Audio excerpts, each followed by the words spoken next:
Wife beater. Wife beater. One who beats his wife, or a husband prone to violence. A kind of sleeveless shirt, often but not exclusively worn as an undershirt. Stella Artois, a brand of lager beer. I'm sorry. Why is Stella Artois called wife beater? Be it in the grim darkness of the far future, or on the blood-soaked battlefields of the old world, a secret cabal of casuals meets under the cover of night to argue about their plastic army men. No local meta is safe, for they are the power creeps. Okay, welcome back, everybody. It's been a really fucking long time. You can't say swears. I don't give a flip. You think we're monetized? You are monetized. Yeah, well, I mean, I guess not, but you told me that wasn't the goal going into this. What? No. You said that this was just a way to let off steam. Okay. In fact, I think you said we were going to play games more to, like, have fodder for this. I lied to you. We're just going to talk about playing games. Just going to pretend like we know what we're talking about? I really Exactly. did. Just like sports fans, okay. It's been 7 months since we last posted. Oh my god. Okay. Mhm. So with the 30 people that actually stuck with us, hey, we're back. Hi We missed you. Yeah, I missed you specifically. How are you, you dirty lore horse? Yeah, we realized it's been a while, and kind of wanted to. There's a couple of things to talk about. I think. Some stuff happened. Yeah, I think the big problem when we started was 8th edition was like being rumored, so it was just every week there was more things, and then when 8th edition dropped, it was just like drowning in information. Yeah, it was hard to keep up as far as show notes and everything. Hell, it's hard now with Warhammer community has been just on it with like their releases, like the Daughters of Cain stuff going on right now. It looks fucking cool. To their credit, there's always something new to look into, whether or not it's related to you specifically. It makes sense to have it as like when you open up your browser, that's the first site that opens. Yeah. It's like there's always something new. Well, I don't go to the rumor sites anymore. I really don't either. Yeah, to be honest, I haven't since 8th edition dropped. I haven't gone to the rumor sites. If that was their goal, they succeeded. The closest I get to like rumor sites is, people on Instagram reposting things that they've seen. Like that's the closest I really get. And you know what? Since they got their shit together, that means we got a regular amount of shit to talk about. Yeah. I did a lot of thinking, kind of bounced some ideas off the fellas here, and we're going to kind of attack the show a little differently than what we were doing. We're not going to do hour-long episodes anymore. I think we'll cut it down to kind of 30-minute sort of chats. Just kind of, singular topics, maybe kind of expand upon it and go into, like, one thing in a bit more detail. And it also reins in us getting off topic. Yeah. So. But you know what the best part about it is? I just put my phone down on, like, a cracker or something. The best part about it is that we can talk about whatever you want to listen to. Yeah. You just let us know. If there's something that's burning inside of your little heart there that you want to know, If you want to know what Erik's least favorite Primarch is... Yeah, you can find out. You could ask. You could. If you felt like it. You could think about it. Favorite Primarch on 3. 1, 2, 3. Sanguinius. You're both wrong. No, that's... Okay. Well, at least my Primarch isn't dead, so... Okay. You can't ever win. I played myself. You can't ever win, dude. Favorite 40k waifu, go, Micah. Probably a Vrain. What? Look at this guy. He fucking waifus his minis. That's not... That just raises, like, disconcerting questions. Like, that's fine. All right. What was Lehman Russ's wolf named? Oh, Frecky? Or Jerry? Whatever, one of those. Both of them, I guess. I think Frecky's the hot one. I can't remember, though. Whoa. Wait. You can't talk like that while wearing an Ace shirt. Well, okay. It's a wife beater, thank you very much. Okay, guys, so this is going to be kind of a warm-up episode. We're just going to kind of get back into the rhythm of this, and we're gonna talk about what we've been doing as far as hobby-wise. Yeah, so tell us about your Gundam models. Whoa. Oh, fuck. The people don't remember us. It's been so long. Who am I sitting here with first? My name is Ian. I'm a resident word bearer player. I've got some Craft World Eldar too that don't see the light of day. My name's Micah. I recently picked up Death Guard. Ooh. Haven't played a game with them yet. They're on the shelf with my Harlequins I've never played with. And you're right there with my salamanders. It's okay, pal. Yeah, it's been good. Hobbyland has been alive and booming recently. Yeah. And I'm Erik. I'm back. I'm ready. I'm re-energized. I'm okay with hobbying again. I took a bit of a hiatus just because it was fucking tearing me apart. Yeah. But no, it's just stressful. Just kind of setting those goals, like Yeah, and deadlines and everything, and feeling like I have to do certain things. So I just kind of because you turned it into a business. Yeah, you turned your hobby into a business. That was a mistake.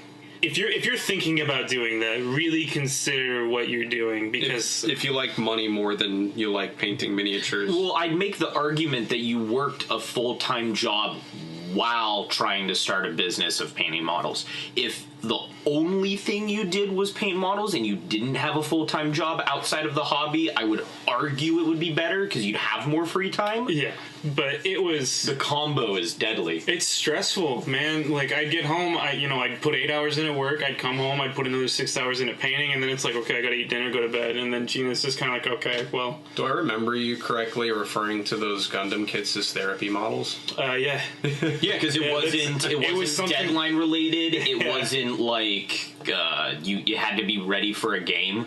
Yeah, I looked in a lot. I started kind of developing a little anxiety and everything. I just got really stressed out and overworked, so I kind of started looking into that. And one of the number one things I saw listed was model kits are really good for de-stress, and I was like, oh my god, kill me. Are you serious? And then I kind of thought about it. It's like, okay, no, Doctor, I am Pagliacci. Yeah, no. Yeah. And so I just thought, okay, let's flip it a little bit. Let's do something a little bit different. I'll kind of work on something that doesn't have any purpose. It just looks cool. And so I started working on Gundam models a little bit. So I guess, literally for the pure fun of it. Yeah, so I don't have a single one finished, but I have them all in various stages of being completed, and that's okay. And that's really cool. I like it a lot. So, but It does look really good. yeah, but I mean, if you're really thinking of going that route, it's the same thing. Route's what you do to your enemies. If you're really thinking of going that way, just understand that it's a lot more work than you think. It's not nearly as fun as you want it to be, and it's just, you gotta charge way more than you think you need to, because That's fair. I put out an above, I'd say above tabletop quality standard, and that was just everything, and I didn't do anything less than that. Yeah, it's because I remember I would talk with you a lot, and you would be like, I know I can do this better, so I just do it better. That was really, because, it's like when you do a tabletop quality, it's just like, okay, I'm halfway done with this. And then you just keep going, and you just don't stop. And because if it was your model, you would want it to look better. You can say, well, I feel like if it's your model, you can be comfortable saying it's like, I'm content with these impurities, or I'm content with, the way it looks now. I know more could be done, but the fact that it's another party that's entering the mix, like, I personally feel like I would be afraid that, let's put my best foot forward, sort of thing. Yeah, and nothing I do is good enough for them, so I need to put everything I can into this. And when you charge so little for the amount of time that you end up putting, like, I would charge maybe $20 for something I would put maybe 6-7 hours into, and that does not shake out. And do not sell yourself short. I'm pointing at the microphone. Yeah, it's all right. He's really looking out for you. But we'll cover kind of a little bit more in detail what I've been working on. I want to talk to my pals here. All right. Ian, you want to start? And you feel good? I bought I bought into a new army because I got my ass kicked. Oh no! So I guess you should probably start. With the first part of that. Yeah. Buying a new army. No. Oh, getting my ass kicked. Okay. Oh yeah, we had our first official game day, once a month game day meetup. Yeah. That was a good time. Yeah, we got to get. Honestly, everything about it was nice. And then I wasn't sure who I was going to be playing against that day, so I brought a pretty Melta-heavy chaos list against the Necrons. And not to say that the units that I personally own are insufficient, but it didn't go well. With the reanimation and all of that, I ended up not killing a single model and lost just about everything that I had. And so So this was right around the time that the new Chaos Codex, or pardon me, the new Demon Codex was dropping, and I thought, I've been thinking about dropping into, buying into demons for years now. I play Word Bearers. I get stratagems for summoning them.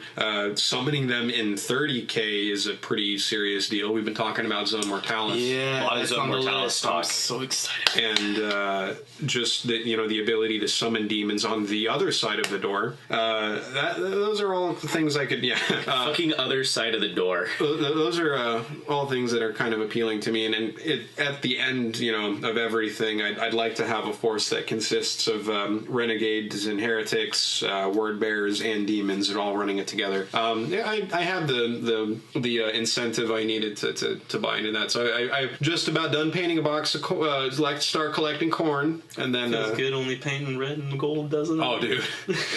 The thing that I'm excited about too is I started looking into how I'm going to paint the Zinch box when I buy that, and it's because I want to run Chaos Undivided. I want to run a little bit of everything, and demons are, if you are content with not putting a whole lot of effort into it, you can paint demons very easily. Dude, what it is it's like the organic stuff. Yeah. That's like you do a base coat, you do a wash, and then you do a dry brush if you feel sassy. I'm not spending 2/3 of the time painting the model, just doing the trim or the details. It's like, nah. Oh my God. Well, it was beautiful. It's like, looking up how to do blood letters. It's like, okay, spray them red, put a wash on, and then maybe little details. And I'm like, okay, cool. And like, what base color do I do for the rest of the demon? It's like, oh, white for everything else. White. Just white, dude. Corn's the one that you don't start with white. It's like, oh, sweet. So white, and then what do you base coat? It's like, oh, a wash. It's like, oh. Then you're done. Yeah, okay. All right. So that's how it felt when I was working on Micah's Flesh Terrors. Oh, yeah? Spray the whole thing Mephistod red. Null and oil wash because you have darker red armor. Done. Well, I'll take it. Yes. Yeah. And I mean, I figured corn would be a good thing to start with because if it's occurred to me, I've only ran red armies. Or had Samhan for Eldar. I'm running Word Bearers for Chaos. Well, it's like me with my green. Yeah. I love that green. It's you pick your color and you just like it. Yeah, I really like the green that Erik does for me. It's kind of like a pea, not like. It's like piss green. No, it's not like piss green. It's like a snap pea kind of green. Like Oliver. Yeah, no, I think peas. No, like a snap pea is probably the closest you could get to describing it. Snap it has that like greenish, whitish almost to it. It's green pea. Go see a doctor. Help me. It's white poops. Yeah. God damn it.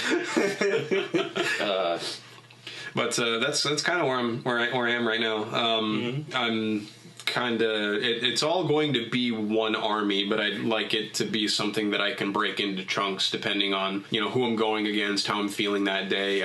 Really like the idea of running Trader Guard that are supported by Corn Demons. Have you seen the Forge World, the Renegade upgrades? Yeah, I've seen it. Yeah, I love those. I want an entire army of those. Yeah, that's the one thing that in the back of my head I'm unbelievably jealous of Chaos is 30k, 40k, Age of Sigmar. If you run a Chaos Demon army and a Chaos army, Chaos Space Marines or whatever, you can pretty much have just one army and you can use it for everything. That's where my Dark Eldar in 30k and doesn't really happen, and my Dark Eldar in Age of Sigmar obviously isn't a thing. Yeah. So it's like I have to have so many different armies because I like different play styles and I get bored playing the same thing every time. Where if you're demons, you can bring Khorne, you can bring Tzeentch, you can do Word Bearers and have a mix. Like, you have so many different tools in your box. Like, you kind of get a little taste of that because you run every Eldar under the sun. Not I do run all of them, but it's not exactly the same because I couldn't take them and play Age of Sigmar. No, where literally nothing is stopping you as a demon player from playing every game mode. Yeah, now that everything's on round bases, you can... Doesn't matter. Yeah. I mean, that was half the reason I ended up picking up my Blades of Khorne stuff when I did. Because it's like, oh yeah, no, I could play this in both systems. It'll be cool. I'll paint it.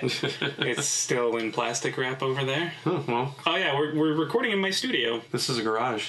Shut the fuck up. Jesus Christ. It has carpet. Yeah, it does. Yeah, we redid it, so it's actually pretty nice. I hope the sound will be okay, but we can always tinker with it. Yeah. So we actually have a cool hobby space, and we're not just cramming. Oh god. You okay? Yeah, that was bad. That was a coffee burp, but it was like also a hiccup. Oof. There's no carbonation in coffee, man. What's a coffee? I can't burp. Micah's got like a sensitive tummy, dude. Oh, you got a diaphragm issue? Or? I can't burp. I honestly could have probably burped maybe 3 times in my life, and I just don't burp. It all just comes out my ass. That's okay. That was going to be my next question. Can you burp, Micah? Can you actually not burp? Micah, can you not actually burp? I couldn't. good. I couldn't do that. Yeah. That's what I learned at summer camp instead of having friends. That's okay. Yeah. That's fine. You didn't need friends. I'm You developed that skill. Yeah. Through forced interaction. Oh God. I went to college to learn how to talk. Let's do a YouTube live stream and we can super chat and people can ask you to do can say things while you burp. Oh, you could do their voicemail. If I do that too much, like the urge to vomit becomes. That's fine. We'll bring Well, you a trash yeah, can. no, that's even better. Well, see, I'm not even certain it leads to vomiting. I just feel Have like you never vomiting. pushed it that far to see what would happen? No, like typically if like We'll live stream it. Like, comment, subscribe if you want Ian to throw up on camera. what does that mean? Like if one person does it, then I have to, or Well, like I Well, get, we'll yeah, talk no, about one person. Yeah, if well, one okay. person comments, You know what? If you I'm gonna sign into my account. slip us a DM and we'll hook you up. I'm just gonna sign into my troll account. Oh, okay. timestamp photo of not Micah and not Micah's house. Yeah. What are your aspirations for the hobby moving forward, Micah? What are you planning on doing? I'm in a weird spot. Yeah. Because I don't paint, and realistically I don't even build anymore because I've been so busy doing editing and things like that. Yeah, Most of my hobby time has been actually playing, which is great, and a lot of theory, a lot of like planning lists and things like that, because my biggest issue is I just buy shit because I love collecting. I love just owning the models. There's something about just having it. Like I can put a list together and I could just my wildest imagination and I have the models to do it. There's just something about putting any list you want together and not thinking, well, I need to go buy 2 boxes of things before I do this. Listen, I still hit points where it's like, oh, fuck, I don't have 3 Biovores. Yeah. Why don't I have 3 Molochs? Fucking idiot. Yeah, so I have there's 10,000 points of Tyranids too. yeah, there's just something about owning the models that's great. But my thing is I'm still riding the high horse of I haven't lost a game of 8th yet. Yeah. And I still haven't lost. There was And the one we played where it was like could have The gone Tyranid either one? way. Yeah, but then we had to call it quits early. oh, was that the 3v3? No, it was you and me, Dark Eldar versus Tyranids, and I brought Devil Gaunts. Yes, that was when we were doing power level. Yeah. That could have gone in your favor because holy shit, Devil Gaunts are so good. It's not even funny, especially when you got 60 of them. I mean, power level 2. I Yeah, don't think you power can see level that. was power level index Dark Eldar and index Tyranid was in the Tyranid's favor for sure. Power level's like it's like voodoo, man. Like It's I I don't understand it. I know, like, I know it benefits some people. I know it's a disadvantage for others. It's like trying to understand what works and what doesn't. Like, I enjoyed the few games we played of power level, but after having played with points, I would never play with power level again I'm with you unless there. my opponent had a specific reason for why. I agree. I'm there with you now. Took 7 months to mature out of that sort of phase, but It's now very that we're there- appealing. Let's put a list together. 50 points. Dink, dink, dink. I'm done. Let's play. Yeah, you get all your bells There's- and whistles and everything. There, you can play everything WYSIWYG. You don't have to worry about how your models are set up or points. You could play with whatever. So I get the idea of it, but I just tabled Erik the last game. Yeah, that was pretty fucked up. We'll talk about it. We'll talk about it later. Oh, we'll go into detail next episode. We'll go into detail the next episode about that.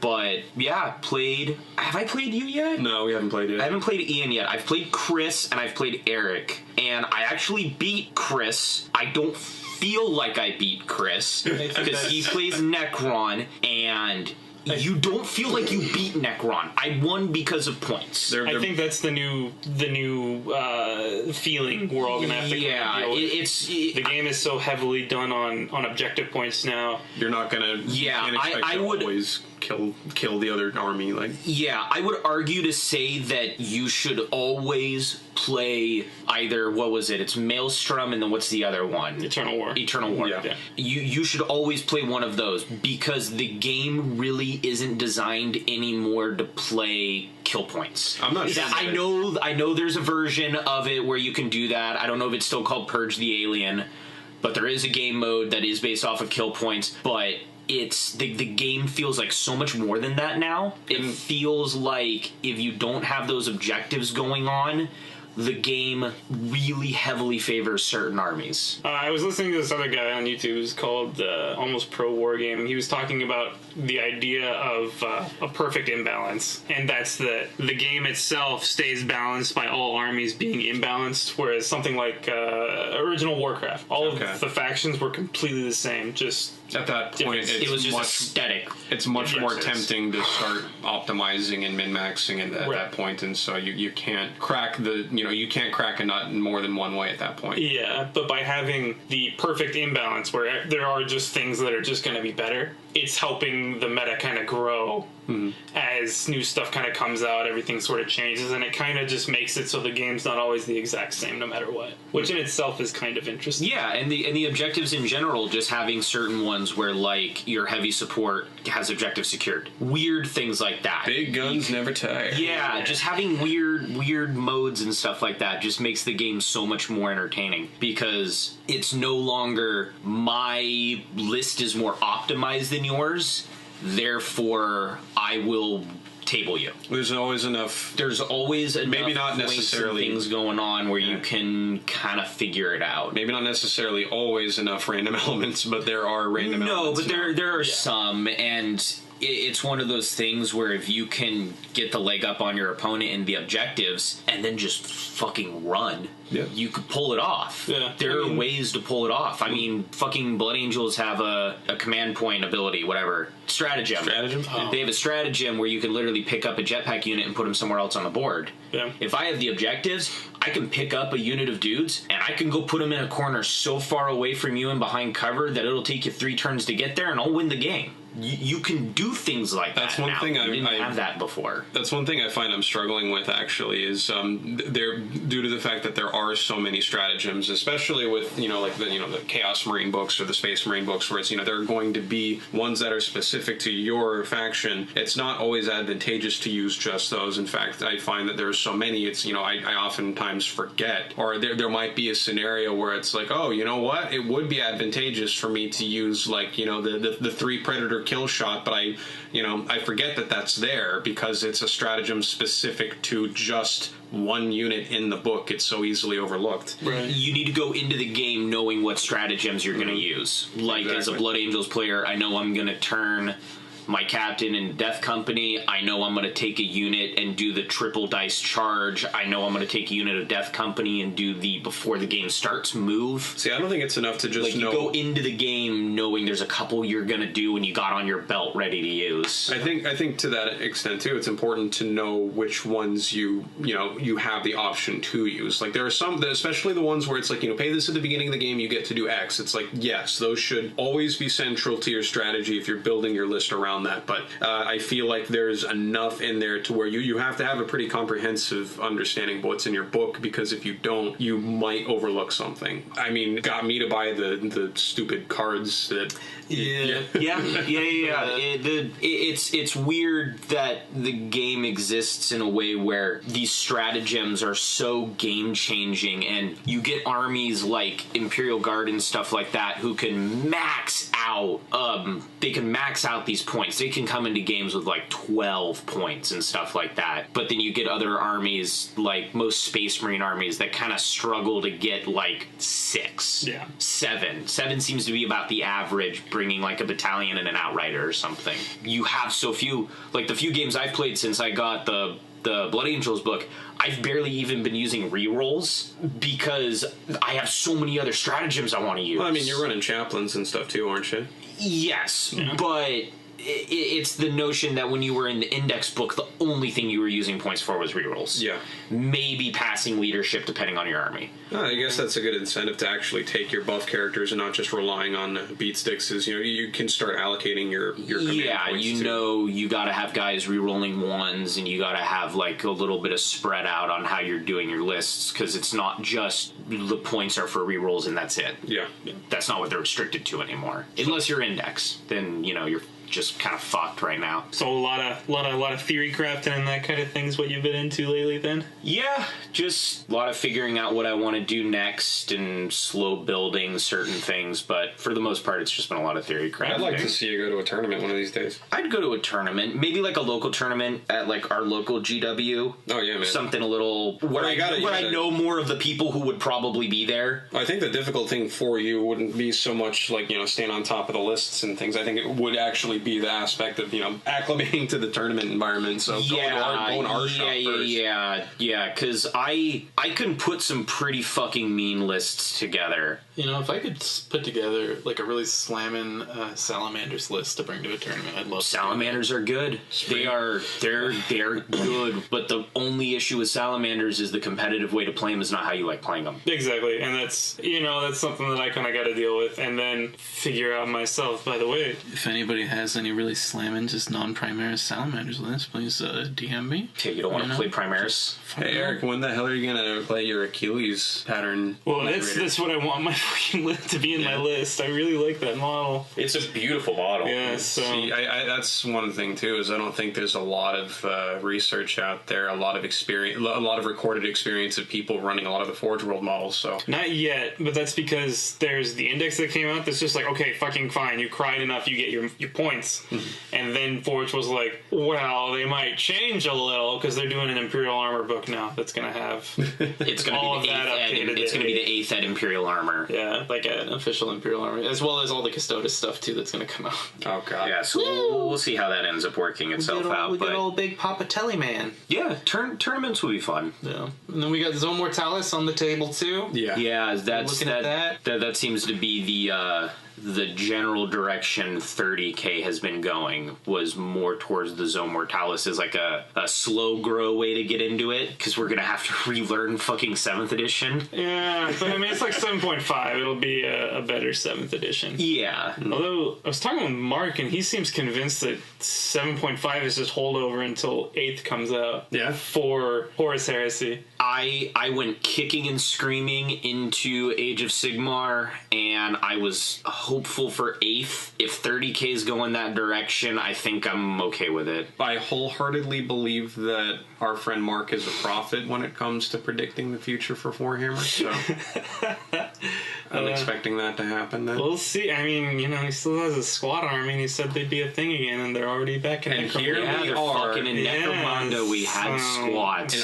As we live and breathe, we have plastic squats and not Sisters of Battle. That's actually, there's some I'm just rumors. going to throw myself out the window. Yeah. It's never happening. I heard. You heard lies. Oh, shit. Well, it's just funny too that like they put so much work into that new Celestine model, and then fuck the sisters. Doesn't make any sense. Supposedly the molds are done and stuff's being produced. Yeah, it's in and that getting warehouse boxed. next to all the ET cartridges. Yeah, I and- heard it from my dad who works for GW. Oh yeah, Cool. That's sweet. Yeah. My uncle Benny, he works for Forge World, and he said it's true too. Okay. So, Oh, so the resin. thank you, Uncle Benny. I knew it. Fuck it, new resin would be. I don't even care at this Yeah, point. really. As long as it's new sisters. As long as Fuck it's it, new whatever. sisters, I wouldn't even care. Yeah. Sisters are just. They're that army that's always been in the back of my head. I really want them to release it so I have more enemies that are thematic for me to burn. That's fair. That's what I want. That's a good goal. I see that they make other people happy, and I feel like they should have that in their lives before I take it from them. And with that, with that, my fellas, we're coming up on time. To everyone that stuck with us and waited through our very long hiatus, thank you so much for coming back and listening to us. And for all our new listeners, hey, we're glad you were here. Hope you want to listen to us more. If you are enticed by our opinions and have something you'd like to hear about, leave us a comment and perhaps we will get to it. The odds are yes, we will, because it'll be like 1 in 5. I mean, I'll fucking talk about it. I don't care. Yeah, man. dude, I'm totally down. Bye, everybody. Bye, everybody. Take care. Guys, I hate you.